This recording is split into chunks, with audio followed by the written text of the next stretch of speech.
साढ़े इलाके च एक पीर साहब ने उत्थे, तो उन्होंने मुंडा वो 4-5 साल का मुंडा वो नंगा ही टुरया फिरे। तो किसी ने कहा भी नंगा क्यों टुरदा फिरदा, असीं ते निक्के जे बाल नूं जमदे बाल नूं भी कपड़े पा के रखने आ, ते पीरां दा मुंडा नंगा। उन्हें आख्या जी पीरां ने मन्नत मन्नी है, ध्यान नाल गल सुने, पीरां ने मन्नत मन्नी है कि 18 साल तक इहनूं नंगा रखना है।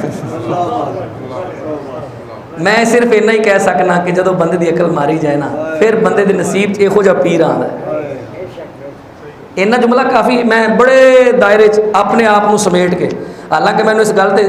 वड्डी गल कहनी चाहिए, लेकिन मेरे बेली जेडे ने मैंने कहते शायद जी तुसीं जरा हत्थ हौला ही रखा करो, अजे अखलाक के दायरे च रह के गल कर दिया करो, वरना मेरा दिल करता मैं ना वड्डी सारी गाल कढ़ के कमाओ, बदतमीज़ा केड़ा दीन पढ़े ही। लेकिन दीन भी सानू ये दसदा है कि भाई गाल गलोच तो वैसे भी मैंबर भी इस बात की इजाजत नहीं देता भी खुदा दे बंदा ये केड़ा दीन है, 18 साल तक मुंडा नंगा रहेगा ते पीर मन्नत मन्ने, तो उस मुरीद नूं ते डुब के मर जाना चाहिए भी तेरे मुंडे सारे कपड़े पा, पीर का मुंडा नंगा फिरे। कई बंदे दी मन्नतां मनदे ने कि मेरा रब मैनू पुत्र देवे